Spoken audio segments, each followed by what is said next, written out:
Commander Jack Miller stood at the viewport of the transport ship, watching as the massive Galactic Council station grew larger against the backdrop of Proxima Centauri. The blue-green planet shimmered behind the silver wheel of the station. After decades of searching the stars, humanity had finally made contact with alien life 6 months ago. Now they were about to meet the Galactic Council in person. Impressive, isn't it? Lisa Dawson joined him at the viewport. As Earth's newly appointed ambassador, she carried the hopes of billions on her shoulders. Her simple blue uniform stood in stark contrast to her serious expression. Miller nodded. "Yes, Mom. Though I can't help feeling we're walking into the unknown here." "That's why you're head of security, Commander." She smiled briefly before her face turned serious again. "Remember, we're here to learn and make friends. No matter what happens." The transport ship docked with a gentle bump. Miller checked his sidearm one last time before lining up with the rest of the Earth delegation. The group included scientists, diplomats, and a small military contingent. Chief Engineer Diane Powell fidgeted with her tablet, reviewing technical information about the station. The airlock doors slid open with a soft hiss, revealing their welcoming committee. Miller blinked, taking in the variety of alien forms. Some looked almost human, while others were completely different from anything on Earth. Tall, short, scaled, furred, the diversity was stunning. A slender being with purple skin and 4 arms stepped forward. "Welcome to Harmony Station. I am Elix, Grand Counselor of the Galactic Federation. We are pleased to welcome humans to the greater community of spacefaring civilizations." Ambassador Dawson stepped forward and bowed slightly. "On behalf of Earth and all humanity, we thank you for this honor." Elix's lips curled in what might have been a smile. "We are pleased to have you observe our council proceedings. Perhaps in 50 years, once your civilization matures sufficiently, we might discuss full membership." Miller felt his jaw tighten. 50 years. They were being treated like children. He glanced at Powell, whose eyes had narrowed slightly. The delegation was led through gleaming corridors. The aliens they passed stared openly at the humans, some whispering behind raised appendages. Miller kept his face neutral despite the growing unease in his stomach. "Now," Elix announced, "we would like to learn more about Earth's capabilities, particularly your defensive systems." They entered a large conference room with a circular table. Screens lit up as Powell reluctantly shared information about Earth's most advanced warships. A stocky, reptilian alien in a decorated uniform leaned forward with interest. "I am Admiral Zord of the Valkyrie Defense Force." He introduced himself. His scales clicked as he moved. "Please continue." Powell displayed diagrams of Earth's flagship. "This is the UES Defender.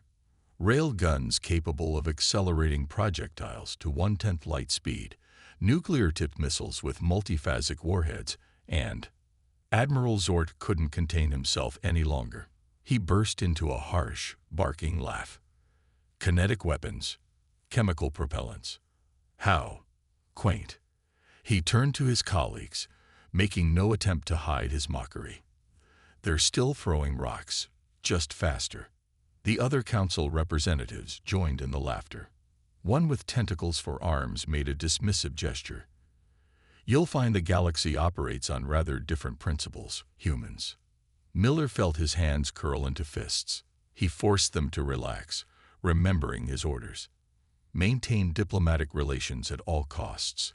But the dismissal of humanity's technological achievements stung more than he would admit. What the council didn't know, what no one outside a select few on Earth knew, was that humanity had been developing something in secret, something that would soon change the balance of power in ways no species could have predicted. As Miller followed the still chuckling aliens to the next room, he exchanged a knowing glance with Powell. Let them laugh. They wouldn't be laughing for long. 3 months into Earth's observation period, the Galactic Council chambers erupted in chaos. The Tarvos hegemony, a militant species from the galactic core, had declared their intention to withdraw from the Council and expand their territory, by force if necessary. Ambassador Dawson watched the proceedings with growing concern. The other species seemed genuinely frightened of the Tarvos, whose representatives stalked out of the chamber with menacing promises of what was to come. "This doesn't concern your species," Grand Counselor Ilix assured her afterward. "The Tarvos will be focused on the established powers. Earth is too distant and inconsequential to draw their attention." That night, during a private dinner with her staff, Dawson voiced her frustrations. "They treat us like children. They mock our technology, ignore our concerns, and now expect us to sit quietly while the galaxy descends into war. Maybe it's time they saw what humans are truly capable of," Miller suggested quietly. "Project Thunderbolt is operational. We could offer assistance." Powell shook her head. "They'd never accept it. You heard them laugh at our primitive weapon systems." "Then perhaps," said Dr. Alan Curtis, the delegation's chief scientist, "we should stop asking for permission." Dr. Alan Curtis sat alone in his small lab aboard Harmony Station. The lights were dimmed, and a holographic display flickered in front of him, showing the schematics for Project Thunderbolt. He rubbed his tired eyes. 6 years. It had been 6 years since that accidental discovery in his quantum lab back on Earth. No one had believed him at first. His team had been studying quantum entanglement, the strange way particles could be linked across any distance. What they found wasn't just a communication method. It was something much more powerful. The memory of that day was still fresh in his mind. His assistant had rushed into his office, eyes wide with disbelief. "Dr. Curtis, the test particle. It's gone. Completely gone. But the energy readings, they appeared at the receiver. The whole particle transported." Within months, the military had stepped in. Project Thunderbolt was born, a weapon system that could deliver strikes through folded space with perfect accuracy. No warning, no defense. The implications were so profound that Earth's governments unanimously agreed to keep it classified, even from their new galactic neighbors. Curtis closed the holographic display as his door chimed. Commander Miller entered, looking serious. "Did you send the message?" Curtis asked. Miller nodded. Ambassador Dawson encrypted her report about the Tarvos threat. "It should reach Earth in a few hours." "And then what?" "And then we wait." Back on Earth, Defense Secretary Greg Foster sat in his office, staring at the decoded message from Harmony Station. The Tarvos threat was worse than they had feared. These weren't just bullies. They were conquerors with the technology and military might to back up their threats. Foster called President Olivia Martinez immediately. Within hours, they met in the White House Situation Room, surrounded by military leaders and scientists. "The Council thinks we're technological infants," Foster explained, pointing to the holographic display showing the relative positions of Earth, Council space, and the Tarvos territories. "But the Tarvos don't discriminate between their victims. If they start expanding, Earth could eventually be in their path." President Martinez studied the display, her face serious. The room was silent except for the soft hum of the hologram projector. "What are you suggesting, Greg?" she finally asked. "That we deploy Thunderbolt assets to key defensive positions, not as a provocation, but as insurance." Foster looked around the room. "We have 12 operational Thunderbolt platforms in orbit. We can move 3 of them without compromising Earth's defense." "And if the Council discovers what we're doing?" asked General Rodriguez. "Then they learn that humans aren't as primitive as they think," Foster replied. President Martinez stood up and walked around the table, considering the options. Finally, she stopped and looked at Foster. "Do it," she said firmly, "but keep our friends at the Council in the dark for now. Let's see how this plays out." She turned to her communications officer. "Send word to Ambassador Dawson.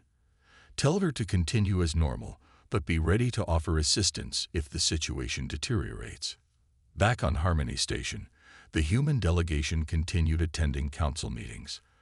On the surface, nothing had changed, but behind closed doors, they prepared for what might come.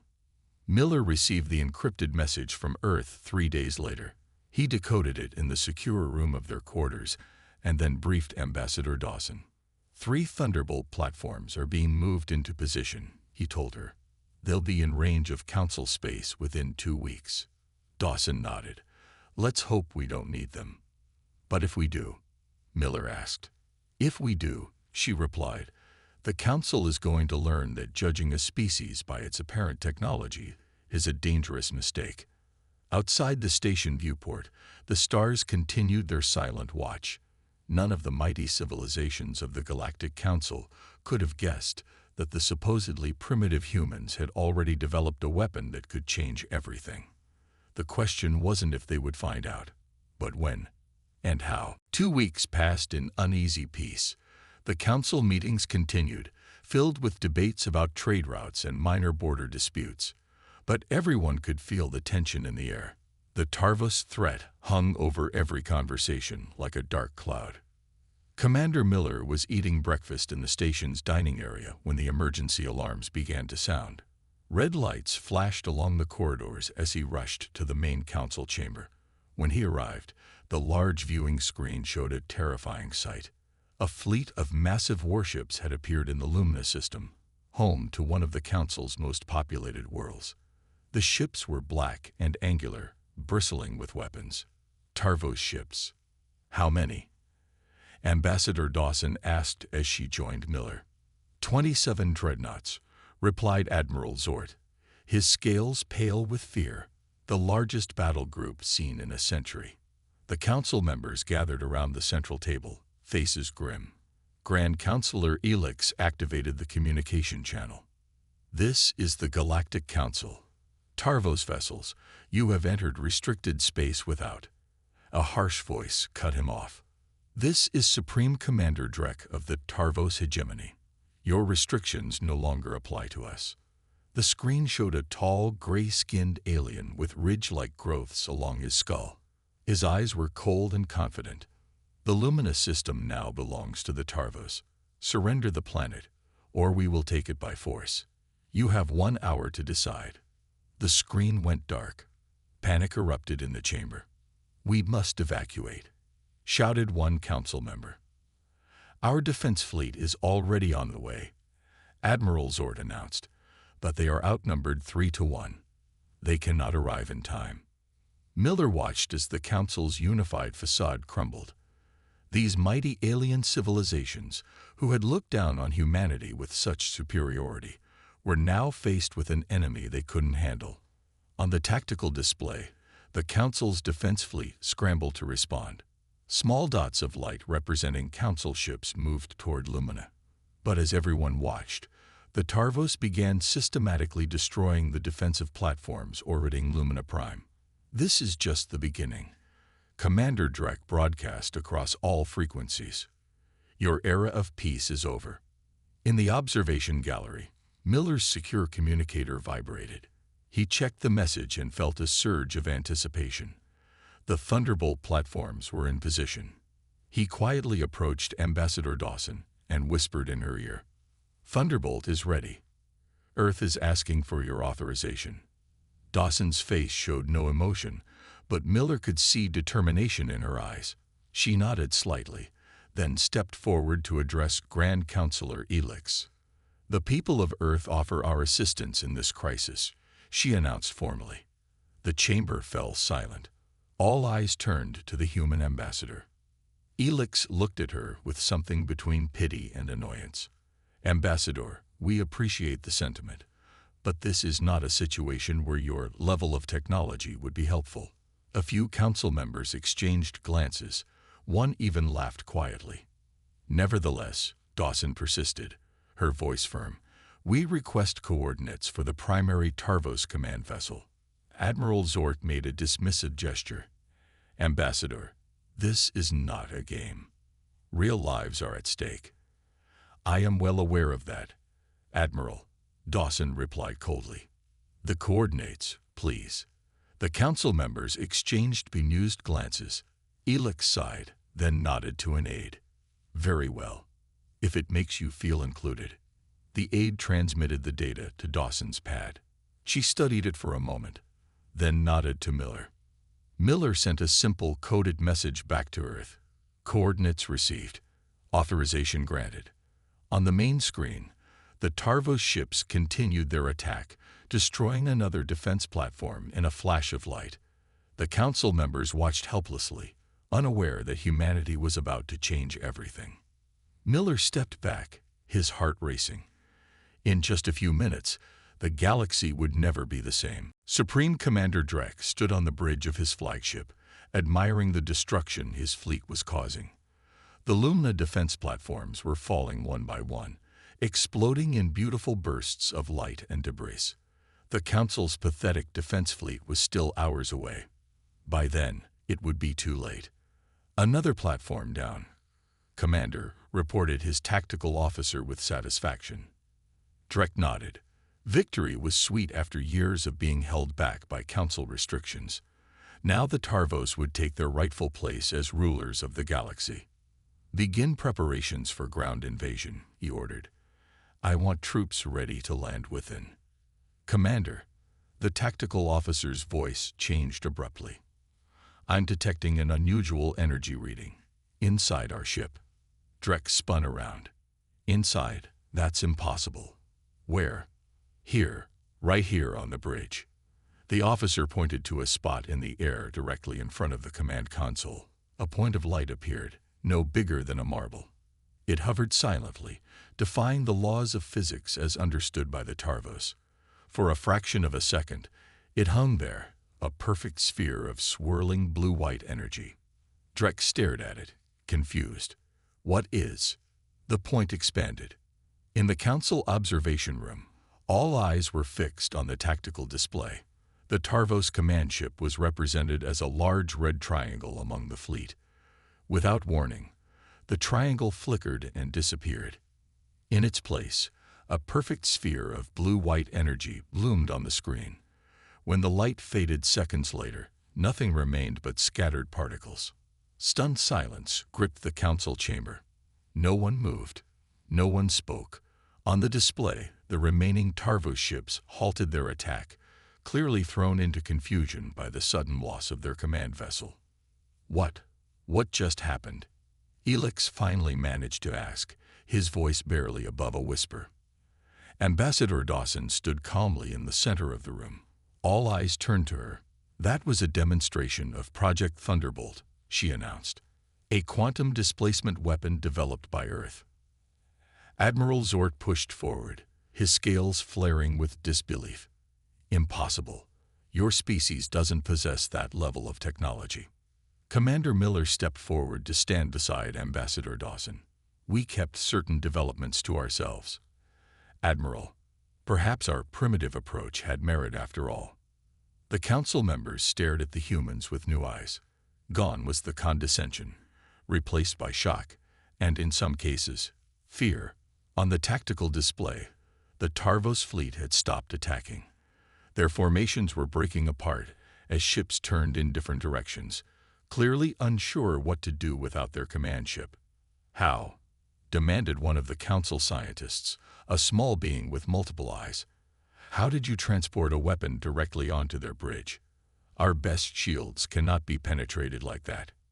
We didn't transport a weapon, Dr. Curtis explained, joining Dawson and Miller. We transported a point of quantum displacement. The weapon itself never moved. Space folded, bringing the target to the quantum event, not the other way around.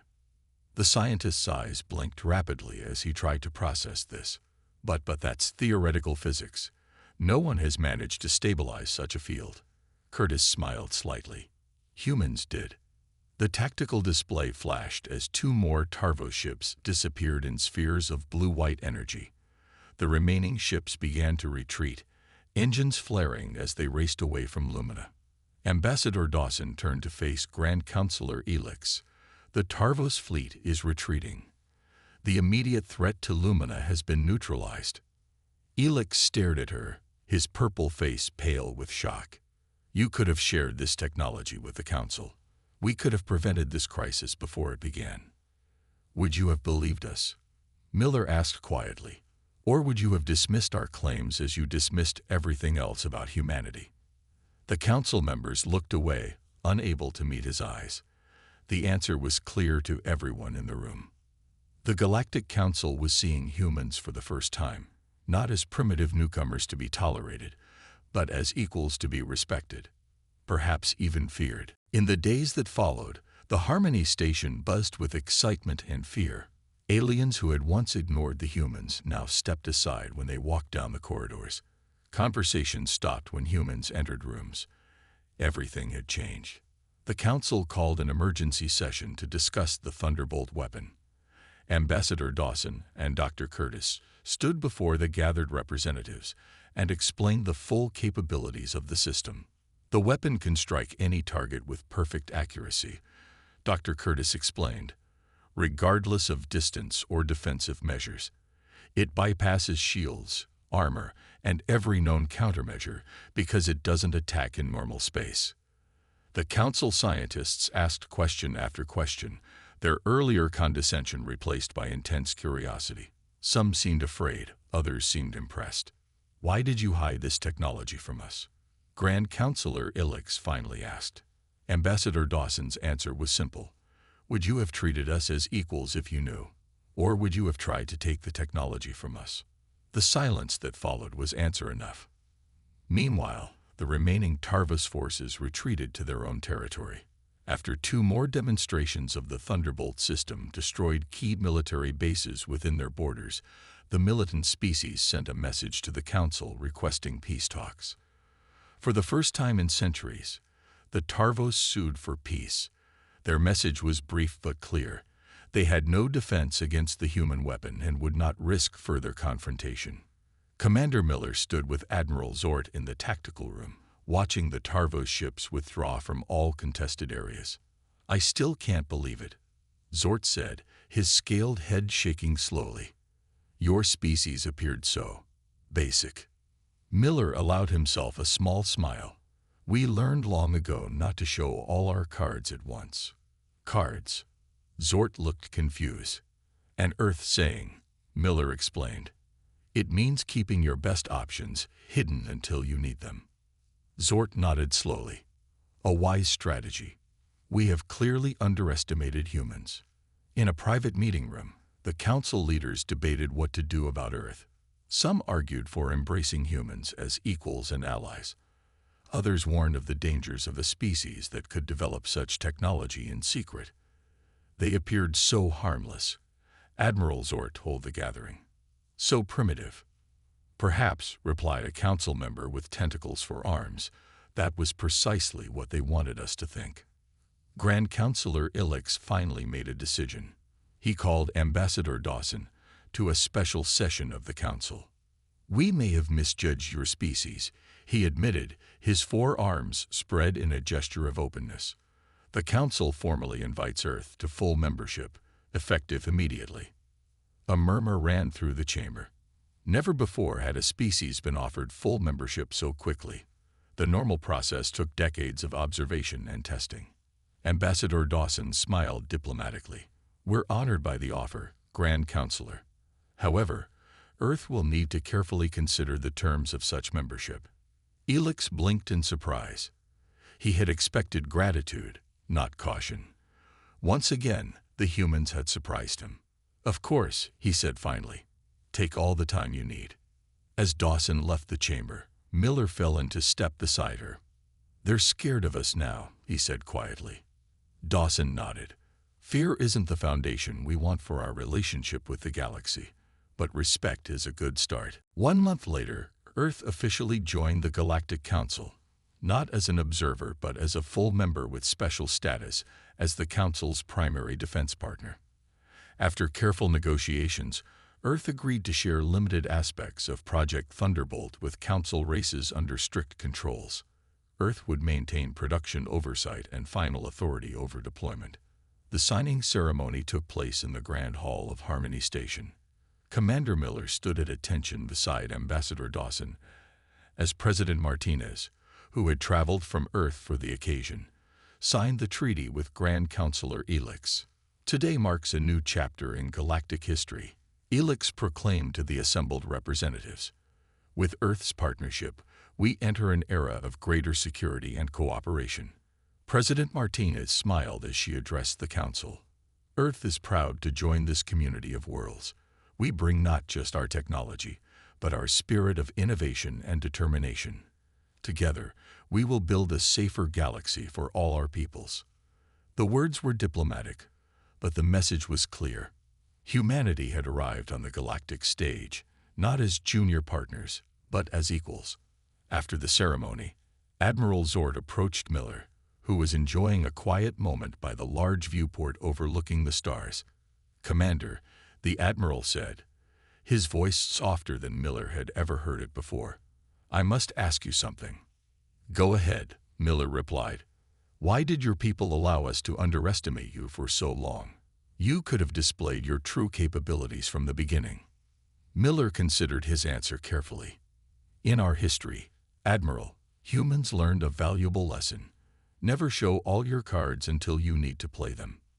Zort's scales rippled in confusion. "You mentioned these cards before. I still don't understand."